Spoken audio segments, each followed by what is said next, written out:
Assalamualaikum warahmatullahi wabarakatuh. Apa kabar anak-anak kelas 9? Semoga tetap semangat ya belajarnya. Pada video yang kali ini Ibu isinya hanya akan mengoreksi semua tugas-tugas yang sudah kalian kumpulkan. Nanti juga nilainya Ibu share. Jadi tolong disimak baik-baik sehingga apa yang Ibu sampaikan kali ini akan lebih memahami lagi materi mitosis dan meiosis yang telah Ibu berikan beberapa waktu yang lalu. Oke, mari Mbak Esti kita sorot gambarnya.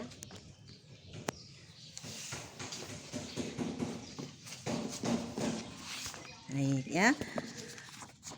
Sebelum ke pekerjaan kalian, kita sepakat dulu, kita ulangi sebentar.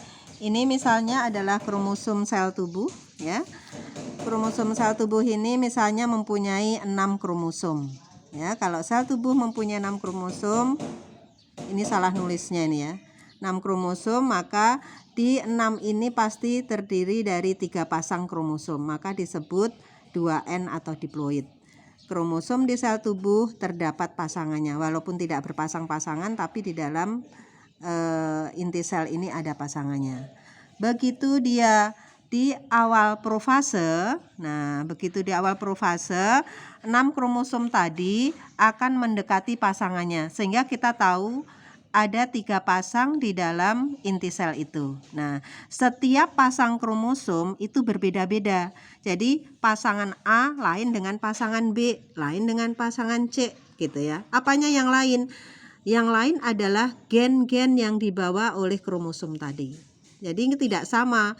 Ada 8 pasang misalnya, tiap pasang tuh lain-lain, jadi nggak boleh tuker-tukeran ya, seperti ini. Jadi kalau punya 6 kromosom berarti ada 3 pasang kromosom. Setiap pasang kromosom lain-lain ya, berlainan kandungan sifat yang dibawa oleh kromosom itu. Nah, kita lihat ya, selama di dalam inti itu kromosom punya pasangannya, maka disebut diploid atau 2N, berpasangan dua-dua kromosomnya ya. Jadi apa yang dimaksud diploid? Sel yang di dalam kromosom yang di dalam selnya masih mempunyai pasangan. Nah, sekarang apa haploid itu? Haploid itu adalah apabila kromosom di dalam inti selnya sudah kehilangan pasangannya masing-masing. Kenapa kehilangan pasangannya? Karena melalui pembelahan meiosis ya. Contohnya sperma. Nih sperma ya. Misalnya sperma hanya mempunyai 3 kromosom. Jumlahnya separuh dari jumlah induknya. Macamnya juga separuh dari jumlah induknya.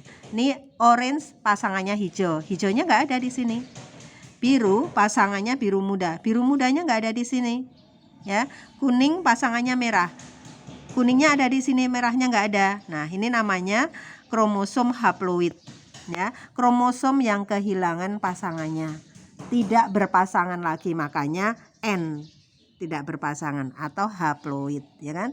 Contohnya di mana sel-sel yang kromosomnya haploid? Di sel gamet ya, di sel sperma dan ovum. Ovum misalnya juga begitu. Di ovum juga tinggal 3 kromosomnya. Tadi induknya 6 kan? Nah, 6 sekarang menjadi 3. 3 pun tiga-tiganya ini kehilangan pasangannya yang disebabkan oleh pembelahan meiosis gitu ya. Jadi itu namanya haploid, sel kromosom yang tidak berpasangan. Diploid, kromosom yang berpasangan dua-dua. Diploid dua-dua. Oke. Selanjutnya beberapa istilah yang ternyata tertulis pada tugas-tugas kalian. Maka saya jelaskan di sini. Sebetulnya untuk tingkat SMP itu bahwa pembawa sifat itu ada di dalam kromosom. Jadi kita memakai istilahnya kromosom aja gitu ya. Tidak memakai istilah yang lain. Tapi nanti setelah SMA ada istilah-istilah seperti itu. Tapi sekarang Ibu sampaikan karena ada beberapa dari teman kamu yang mengumpulkan tugas dengan keterangan yang detail sekali. Nah, makanya saya jelaskan di sini.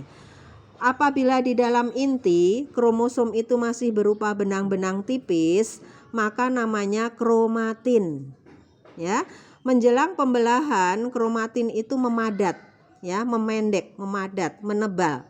Maka bentuknya menjadi lebih jelas. Ya, benang-benang tipis tadi jumlah bentuknya menjadi lebih jelas. Namanya kromosom. Nah, ini baru kromosom.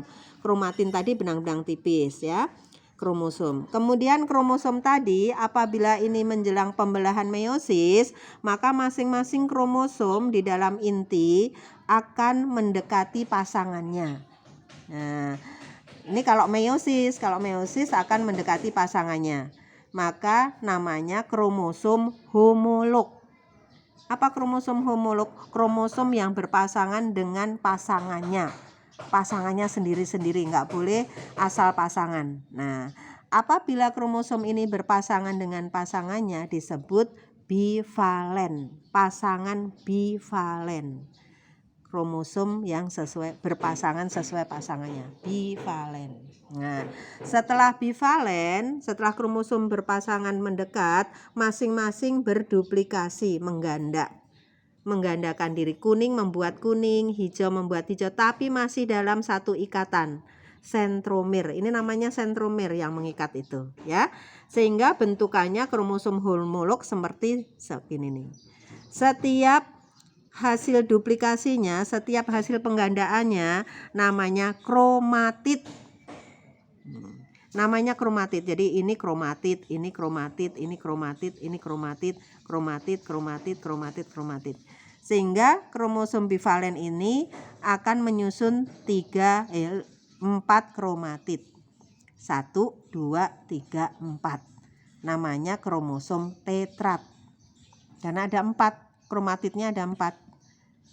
Ya, begitu. Jadi 4 karena mendekati. Jadi ini diat. Nah, kalau sendirian ini mengganda namanya diat. Kalau 4 karena berdekatan tetrat. Tahu ya? Jadi kromatin, kromosom homolog, kromatid semuanya sama. Namanya kromosom, gambar kromosom. Ini gambar kromosom yang menipis, gambar kromosom yang memendek, gambar kromosom yang berdampingan dengan pasangannya, gambar kromosom homolog yang mengganda. Kemudian ini adalah gambar kromosom yang mengganda tapi tidak dengan pasangannya. Namanya diat. Tahu ya? Itu nanti Ibu share deh itu. Oke, berikutnya kita ke pekerjaan kamu. Rata-rata pembelahan meiosis kalian sudah bisa ya, sudah bisa. Hanya banyak kesalahannya adalah pada gambarnya. Nilai terbagus bila 4 kromosom yang dimiliki oleh sel normal itu kamu pakai 4 warna. Sehingga ibu tahu, kamu ngerti enggak pembelahan mitosis kalau 4 warna. Kalau 2 warna berarti tidak maksimal nilainya ya gitu. Jadi kita karena di sini 4 kromosom maka pakai 4 warna. Pada pembelahan meiosis, pada profase kromosomnya enggak perlu repot-repot mencari pasangannya. Ya, kromosomnya langsung mengganda, membelah diri. Mengganda itu membelah diri. Tuh, akhirnya jadi seperti ini ya. Nah, seperti ini. Seperti gambar ini ya, membentuk diat seperti ini. Oke. Karena 4 warna ya jadi 4 warna seperti ini. Kemudian metafase, masing-masing kromosom mengatur diri di bidang pembelahan atau sejajar di bidang ekuator dengan bantuan benang-benang spindle. Nah, jadi gambarnya juga harus begini. Setiap kromosom ada benang spindelnya, dan seperti itu. Jadi tidak asal-asalan. Siapa yang dipegang oleh spindle? Sentromer yang ada di bagian tengah ini sentromernya yang dipegang oleh spindle ya. Gitu. Nah, sehingga gambarnya seperti ini. Kemudian anafase, diatnya memisah. Kromosom yang mengganda tadi memisah. Nah, memisahkan diri. Nah, memisah gambarnya harus seperti ini. Jadi masing-masing kromosom tadi ditarik oleh benang spindle, tidak asal serat gitu. Tempatnya sentriol juga harus seperti ini. Kalau dari awal di samping ya di samping sini aja. Kalian kadang ini gambar di atasnya di samping, gambar berikutnya di atas, sehingga bingung, ya kan? Bingung misahnya. Yang enak di samping gini, jadi misahnya tuh jelas. Semua ditarik sehingga masing-masing sampailah ke kutub masing-masing. Pada telofase itu kromosom sampai di kutub. Harus ada kata-kata seperti itu. Terbentuk membran inti. Terbentuk proses atau terjadi karyokinesis, terbentuknya inti, ya kan? diikuti sitokinesis. Harus ada kata-kata seperti itu. Sitokinesisnya apa? Terjadinya penebalan di bidang atau di tengah sel boleh. Terjadi pembagian plasma boleh, ya, seperti itu. Jadi harus ada kata-kata ini di telofase itu. Kromosom sampai ke kutub, terjadi kariokinesis, terjadi sitokinesis. Nah, sel anaknya juga harus jelas, kan tadi bilang terbentuk membran inti atau terbentuk inti, ya intinya harus dibentuk lagi. Nih, nggak boleh putus-putus lagi, kan udah terbentuk intinya. Nah, kalian nggak seperti itu. Makanya kadang nilainya nggak 95 karena intinya lupa, nggak kamu gambar. Benang-benang kromosomnya kembali lagi menjadi benang-benang kromosom, ya, seperti ini. Ini nanti saya share. Oke. Berikutnya sebentar lagi ya. Sudah berapa menit, Bu? Ya ampun. Nah, kalau meiosis nomor 1, nah seperti ini. Nomor 2 interfase, kromosomnya sudah menebal. Nomor 3 profase, ya gitu. Jadi kamu harus disesuaikan ini. Ya, nomor 3 profase. Profase gimana sih? Nomor 4 metafase. Gimana sih metafase? Ya seperti itu. Nanti ini keterangannya gampang ya. Karena tadi sudah Ibu jelaskan gimana dia. Nah, inilah pada meiosis. Pada profase kita lihat di sini bedanya meiosis. Kromosom berpasangan dengan pasangannya atau kromosom homolog mendekati pasangannya boleh. Setelah mendekati pasangannya, masing-masing kromosom menggandakan diri sehingga terbentuk tetrat seperti ini, ya kan? Nah, kemudian tetrat itu mengatur diri di bidang pembelahan, metafase. Pokoknya kalau kromosom itu ada di bidang pembelahan berarti metafase. Gambarnya seperti ini. Kita lihat ya. Kalau merah di sini, kuning di sini, hijau di sini, biru di sini, harus konsisten seperti itu. Dari awal merah pasangannya biru, dari awal hijau pasangannya kuning. Nanti seterusnya seperti itu. Maka terjadi kedudukan seperti ini. Ya. Pasangannya memisah di anafase 1. Nih, birunya ke sini, merahnya ke sini karena pada metafase 1 terjadi pemisahan kromosom homolog. Pasangannya memisah. Gampang ya memisah, tuh lihat. Gambarnya masih seperti ini. Kemudian terbentuk sel anak yang masing-masing kromosomnya tinggal 2, ya kan? 2 kromosom, tetapi masing-masing kromosom masih ada penggandaan selnya belum terjadi pemisahan, masih gambar seperti ini. Maka dilanjutkan ke profase 2. Nah, seperti ini. Profase 2 seperti ini, nggak usah menipis lagi dan sebagainya, langsung aja teruskan. Ini adalah profase 2 dengan ciri sentriol menuju ke kutub masing-masing. Nah, nanti susunannya seperti ini di metafase. Ingat ya. Jadi pasangannya harus seperti ini. Jangan sampai di sini tadi biru sama hijau, kamu ganti warnanya di sini, jangan. Jadi harus stabil ya, seperti itu. Nah, metafase baru terjadi pemisahan kromosom yang mengganda tadi, ya kan? Pemisahan kromosom diat. Nah, boleh ya, pemisahan kromosom pada masing-masing di bagian anafase 2. Nih, pemisahannya adalah kromosom tunggal tadi yang sudah mengganda tadi, seperti ini. Nah, di sini juga harus tetap. Kalau merah kuning, ya isinya merah kuning.